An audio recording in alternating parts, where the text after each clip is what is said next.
Assalamualaikum warahmatullahi wabarakatuh. Bismillahirrahmanirrahim. Alhamdulillahi rabbil alamin. Wassalatu wassalamu ala ashrafil mursalin Sayyidina Maulana Muhammadin wa ala alihi wa sahbihi ajma'in. Sila ke muka surat 448, pentafsiran ayat 11 hingga 19. A'udzu billahi minasy syaithanir rajim. Bismillahirrahmanirrahim.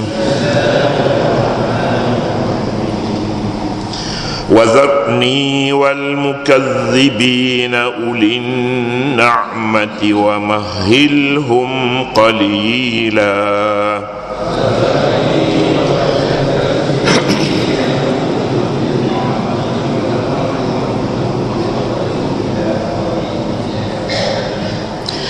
إِنَّ لَدَيْنَا أَنكَالًا وَجَحِيمًا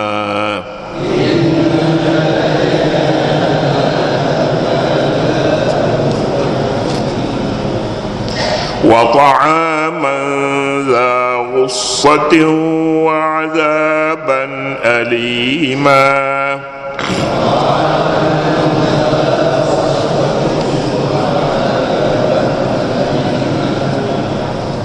يوم ترجف الأرض والجبال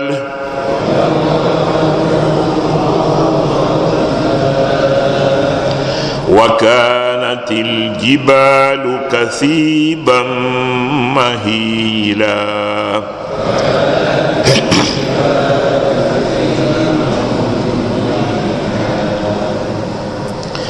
إنا أرسلنا إليكم رسولا شهيدا عليكم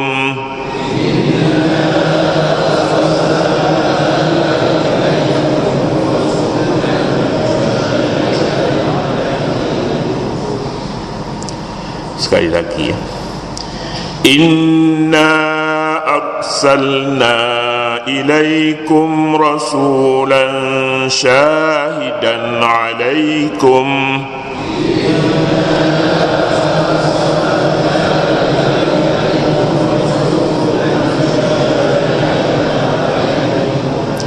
kama arsalna ila fir'auna rasula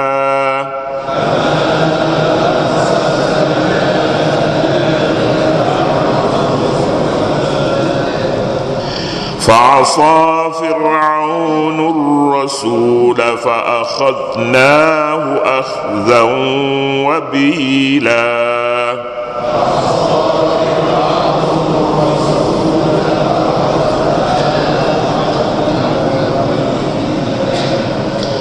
فكيف تتقون إن كفرتم يوما يجعل الولدان شيبا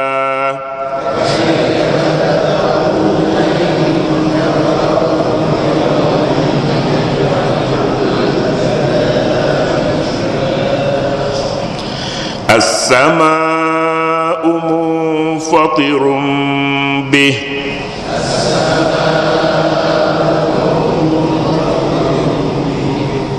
كان وعده مفعولا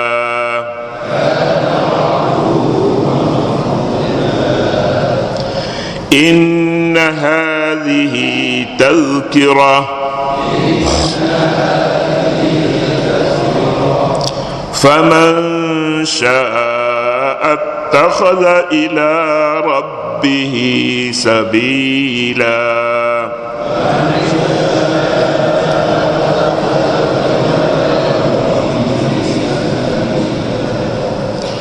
Sadaqallahul azim.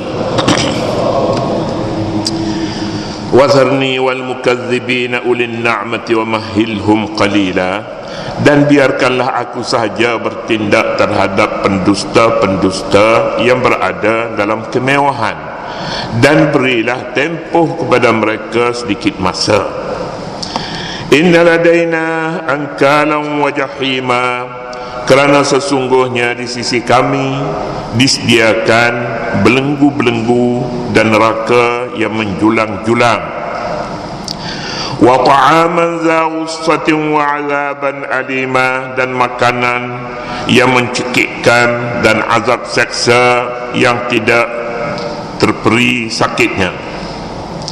Yauma tarjuful ardu wal jibalu wa kanatil jibalu kasiban mahila. Azab itu tetap berlaku pada hari bumi dan gunung ganang bergegar, dan menjadilah gunung ganang itu timbunan pasir yang bersepah.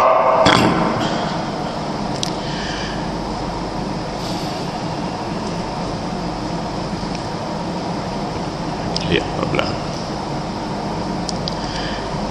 Mana tu?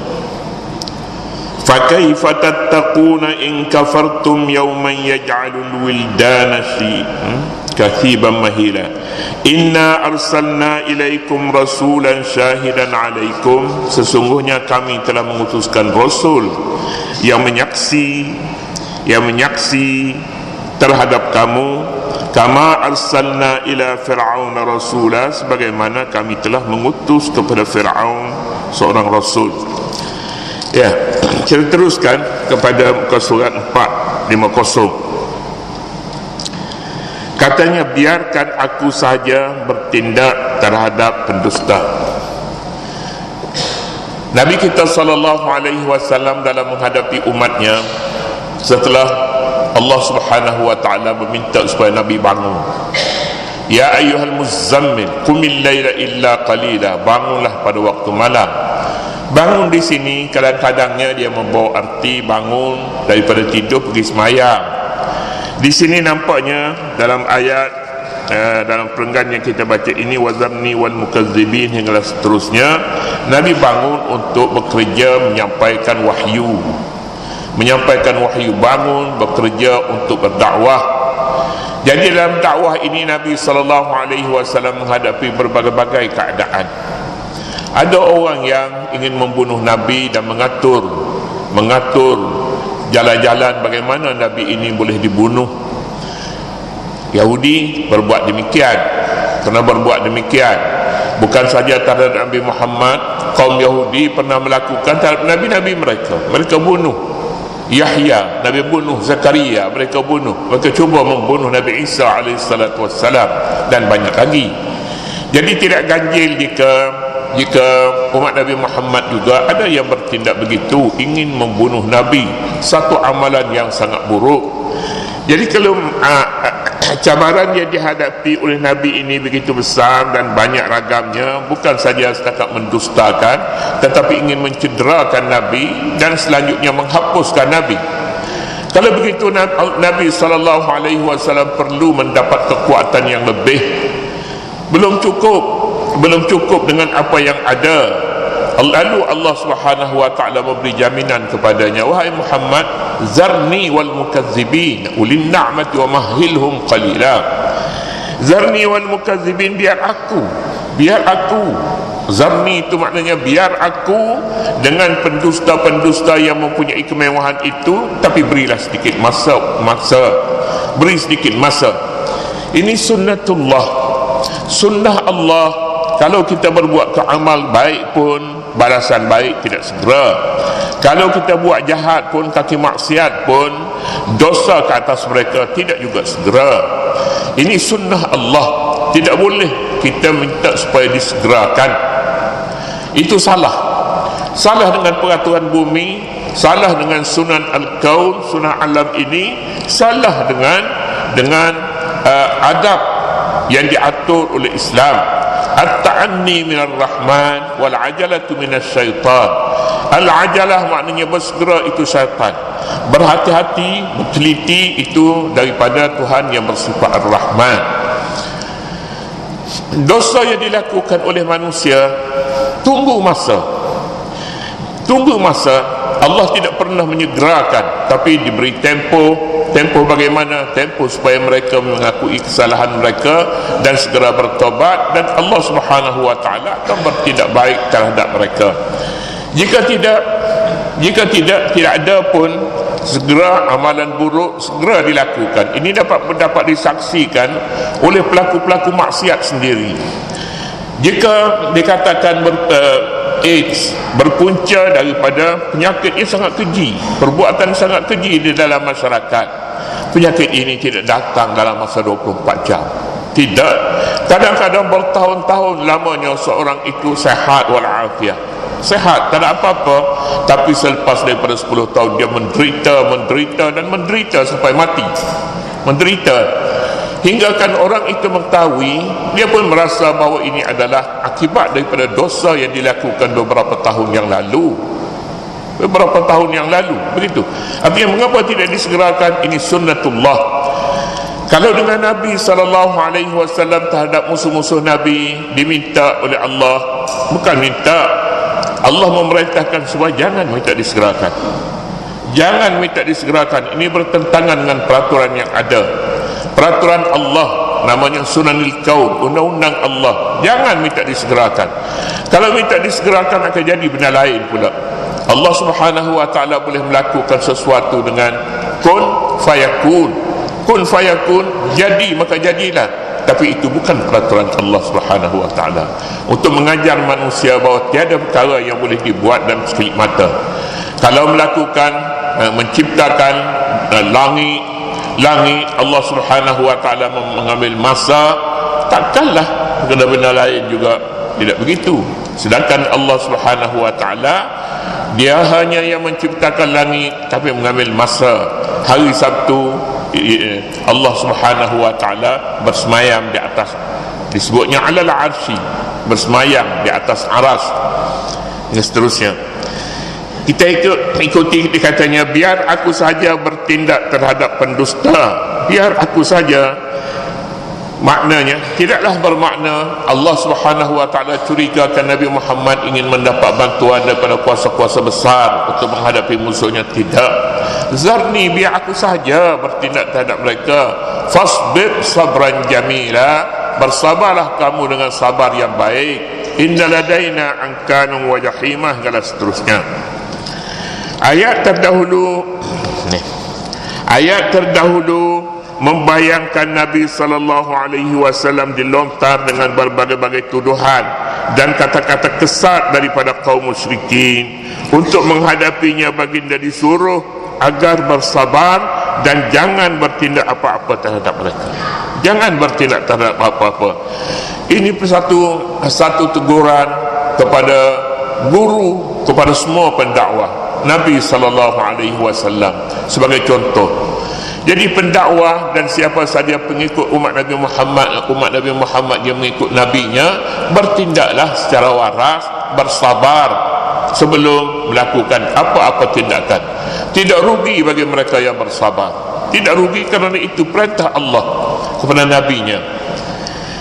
Dalam riwayat menyebutkan ayat ini turun mengenai ketua-ketua musyrikin dan pembesar-pembesar Makkah yang mempertahankan Nabi SAW, yang mempersendakan Nabi SAW. Jadi pembesar-pembesar negeri Mekah yang mempersendakan Nabi, yang Nabi tidak senang hati dengan keadaan mereka, bukan terhadap keselamatan Nabi, tetapi terhadap keselamatan dakwah itu sendiri.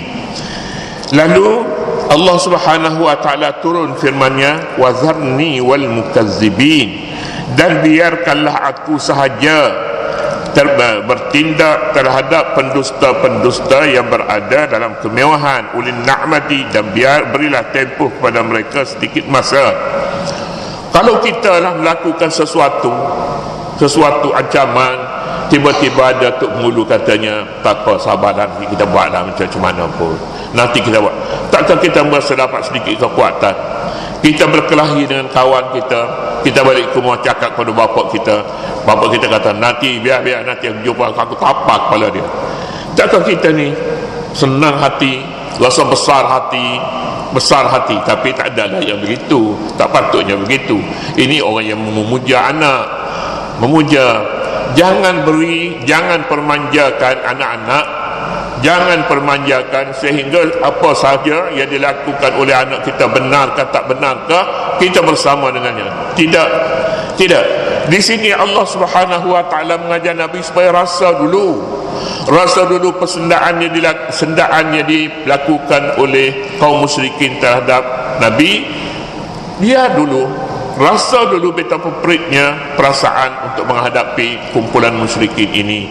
Selepas itu baru Allah bertindak. Bila Allah bertindak, ayat ini turun di Makkah. Ini zaman Makkah.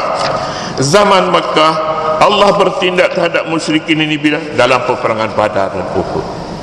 Dalam peperangan Badar dan Uhud, satu demi satu terbunuh dalam peperangan Badar, sehingga lembah Badar itu bergelimpangan dengan mayat kaum musyrikin yang dulu mempersendakan Nabi. Baru tiba waktunya.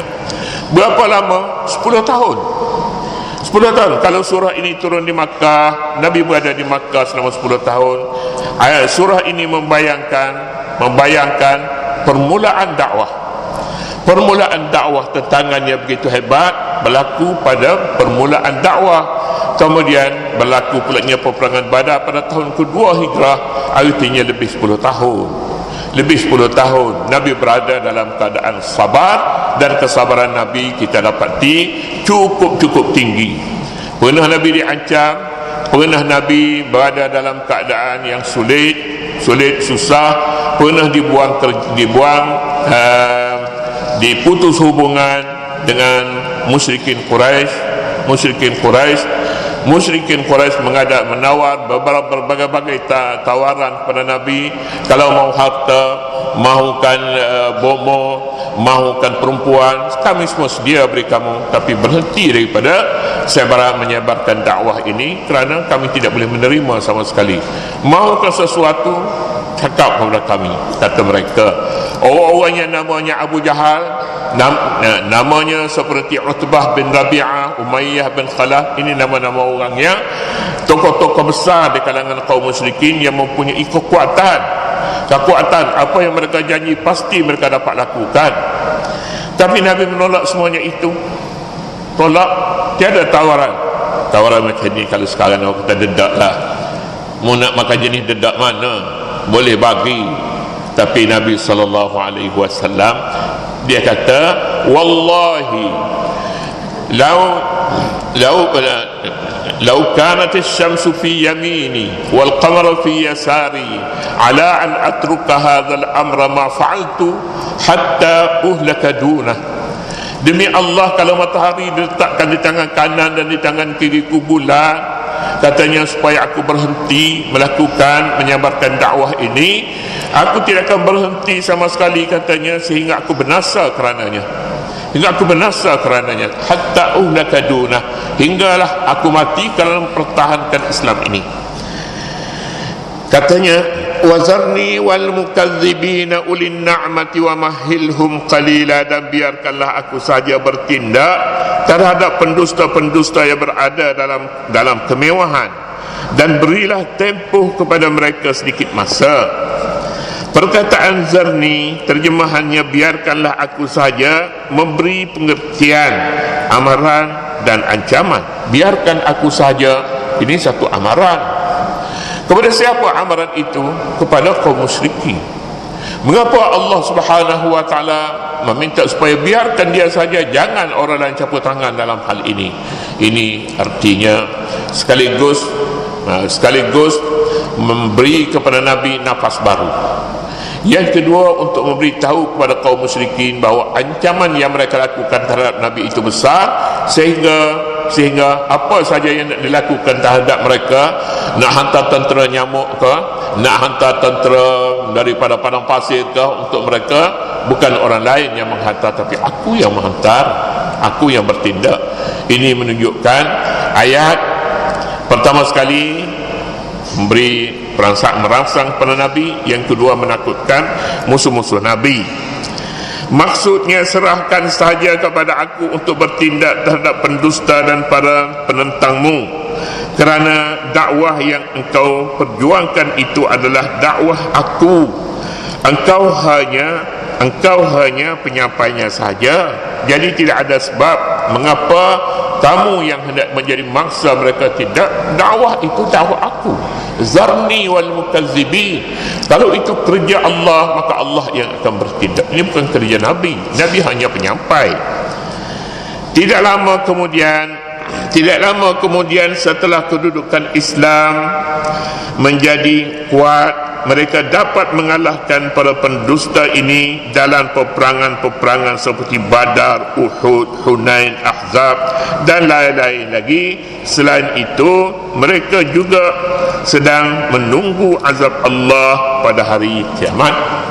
Kalau mereka di dunia ini mereka terkorban, mereka terbunuh di dalam peperangan Badar, bukan itu sahaja azab Allah terhadap mereka, tapi tunggu hari akhirat nanti juga mereka akan diselesaikan dengan azab yang lebih besar lagi. Ya, inilah dia namanya dalam bahasa Arab apanya disebutnya ni, menambahkan kekuatan jiwa. Manusia ini terdiri daripada dua kekuatan rohani satu dan kekuatan jasmani satu. Kekuatan jasmani ini tenaga, Nabi bertenaga sebenarnya. Kekuatan rohani, kedua-dua ini kadang-kadangnya rohani sakit, jiwa sakit, tenaga sakit juga. Kalau dua-dua ini sakit, maka tiada perkara yang boleh kita lakukan sebab kedua-duanya sakit.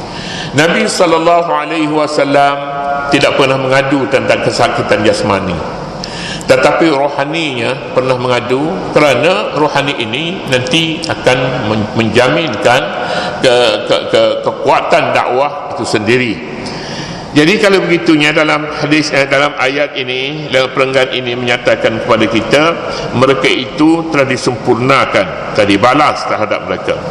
Ulin na'mati, orang yang berada dalam kemewahan. Ungkapan ini menunjukkan kumpulan ini terdiri daripada golongan yang sombong, mustakbirin dan besar diri dengan kekayaan harta benda yang mereka miliki. Sebab itu ada disebut ulin na'mah. Uli maknanya orang mempunyai, an-na'mati nikmat, na'mah, ulin na'mah. Ada yang kita baca nikmat, ada nikmat pun dalam bahasa Arab boleh baca juga nikmat, dan boleh juga na'mah. Na'mah itu dia adalah bezanya dari sudut pada peringkat mana yang bercakap itu. Memang orang mewah tidak minat dengan dakwah Nabi dan sombong dengan kemewahan mereka. Allah menjelaskan perkara yang serupa dalam firman-Nya, "Wa ma arsalna fi qaryatin min nadhirin illa qala mutrafuha inna bima ursiltum bihi kafirun." Dan kami tidak mengutus kepada sesebuah negeri seorang pemberi peringatan pun, melainkan orang yang hidup mewah di negeri itu berkata, sesungguhnya kami mengingkari apa yang kamu diutuskan untuk menyampaikannya. Ini bahasa orang yang mewah dalam sesebuah negeri itu. Apabila mereka mendengar utusan daripada Allah menyampaikan berita yang baik dan yang buruk, orang-orang mewah ni katanya, kami tak percaya. Wa mahilhum qalila, dan berilah tempoh kepada mereka sedikit saja. Meskipun lamanya masa bersabar dan kemewahan yang dinikmati pendusta agama, namun tempoh yang sedikit saja berbanding masa yang sebenarnya di sisi Allah Subhanahu wa taala. Mahilhum qalila, berilah tempoh sedikit saja. Sedikit tu bagi Allah Subhanahu wa taala, sedikit 10 tahun, 20 tahun, 30 tahun tu kecil saja berbanding hari akhirat 1000 tahun satu hari. Wa inna yawman 'inda rabbika ka alfi sanatin mimma ta'uddun. Satu hari di sisi Tuhan, 1000 tahun dalam kiraan kamu. Jadi kalau banding begitu, maknanya kaum musyrikin dalam peperangan Badar baru Allah bertindak terhadap mereka 10 tahun lebih, kira-kiranya ini pendek saja. Jadi kalau begitu kita boleh faham jugalah Banyak orang kata sekarang ni dalil kiamat. Dalil kiamat ni dah banyak dah, tanda-tanda kiamat. Jadi berapa hari lagi ada Tok Goma katanya barangkali kita dalam 2-3 tahun ni nak kiamat ni agaknya. Pasal dah nampak tanda-tanda kiamat ni dah banyak. Takut 30,000 tahun lagi pun tak tahu dengan kiamat. Boleh jadi begitu. Masa kalau kita katanya setahun 2 tahun tu pendek sangat banding dengan sisi Allah tu, makna tak sampai 1 minit pun. Jadi yang dikira di sini di sisi Allah Subhanahu wa taala kiamat akan berlaku, dan tanda-tanda kiamat pun sudah nyata. Tapi bila itu boleh jadi lama, boleh jadi sekejap. Penelitian kepada sejarah berlakunya pertarungan antara kebenaran dan kebatilan, dan perjalanan sunnatullah terhadap pendusta kebenaran. Ternyata benarnya tempoh pendek itu oleh kerana selepas berlakunya peperangan Badar, kemewahan dan kenikmatan yang dirasai kaum musyrikin dengan segera bertukar kepada kehinaan dan kemelaratan hidup. Selepas daripada peperangan, orang yang dahulunya hidup mewah, hidup mereka miskin, susah dan papa, miskin. Sebaliknya pula orang-orang Madinah selepas daripada kemenangan dalam peperangan Badar, mereka hidup mewah. Selepas daripada negeri-negeri seperti negeri Yaman, negeri Iraq, mana ini semuanya ditawan oleh Islam. Kekayaan beralih, bertukar tangan daripada orang musyrikin kepada orang Islam pula selepas itu. Berapa lama mereka bersabar? Tak sampai 20 tahun. Tak sampai 20 tahun mereka bersabar. Lalu negeri bertukar menjadi sebuah negeri yang mewah dengan khidmat yang diberi Allah. Berkata khidmat dengan rezeki yang diberi Allah Subhanahu wa taala kepada mereka. Usahanya dulu pun mereka berusaha, tapi usaha dahulu tidak mempunyai keberkatan. Usaha selepas kemenangan memberi keberkatan kerana Allah yang mengaturkan, dan mereka mengikuti apa yang diperintah Allah kepada mereka. Seterusnya, inna ladaina ankalan wa jahima. Allah Subhanahu wa taala a'lam.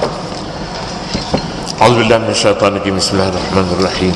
ربنا لا تزغ قلوبنا بعد إذ هديتنا وهب لنا من لدنك رحمة إنك أنت الوهاب.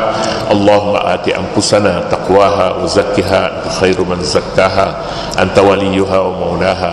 وصل اللهم على نبينا محمد وعلى آله وصحبه وسلم والحمد لله رب العالمين.